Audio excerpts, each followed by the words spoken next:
Hey there and welcome back. Today's video is all about the upcoming update in Albion Online and how I think the addition to the journal is great for new and solo players. If you're new to the channel, make sure to hit the subscribe button if you are interested in more Albion Online and mmorpg content. So if you haven't heard, Albion Online is set to release a quality of life update that includes the journal on July 22nd.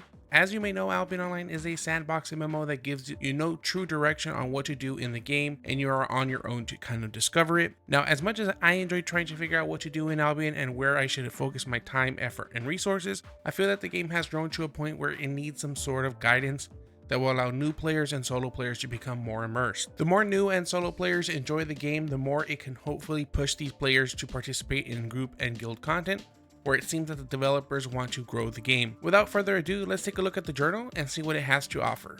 Alright, so to access your journal, here at the top right, you're going to have an Albion journal button. You're going to click that up and it's going to open.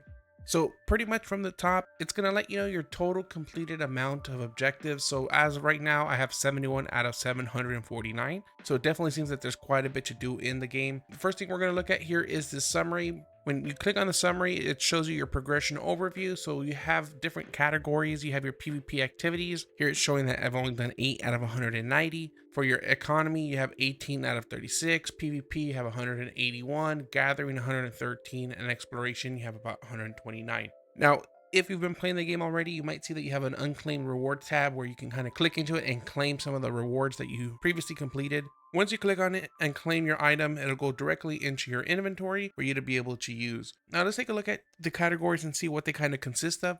So for PVE activities, it seems like it starts you off with solo content and moves you into group content. So you'll have expeditions 1 out of 18 that I've completed. So it's showing that I've only completed 1 out of 18. I finished a tier 3 solo expedition, and in all reality, I haven't done much expeditions or solo expeditions myself. So it seemed like the next thing for me to do would be to complete a tier 4 solo expedition. And as I do that, I'll unlock other objectives until I reach the total of 18. After the expeditions, you have solo random dungeons. So there's definitely different things that you can do inside of solo random dungeons. For example, your tier 3, tier 4, and it's going to go ahead and unlock new objectives for you. And you're going to see a pattern that you're going to be able to unlock more objectives as you complete the other objectives. Roaming mobs, so defeat 25 tier 3 roaming mobs.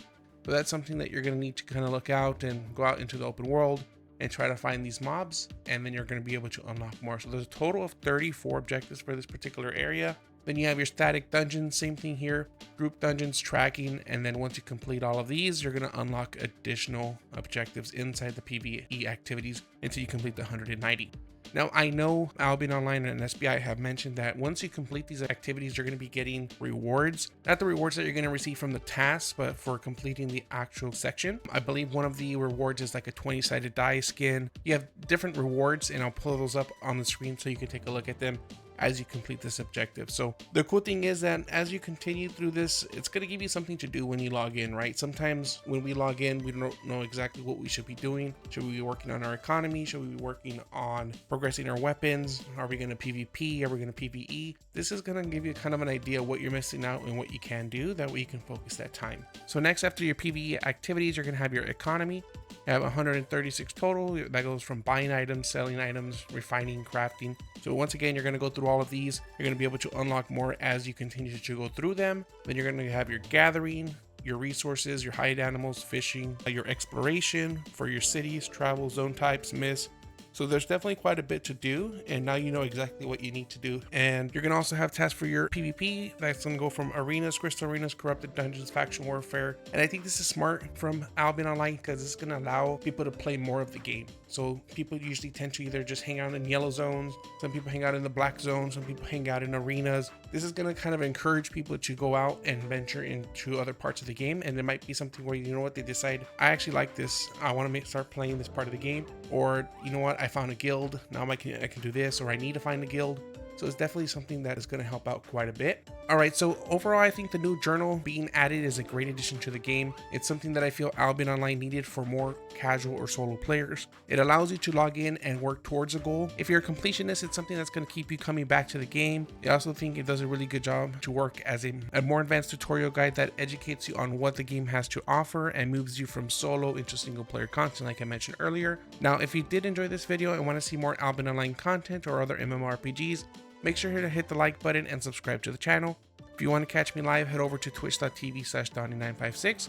Like always, stay epic, stay legendary, and I'll see you in the next one.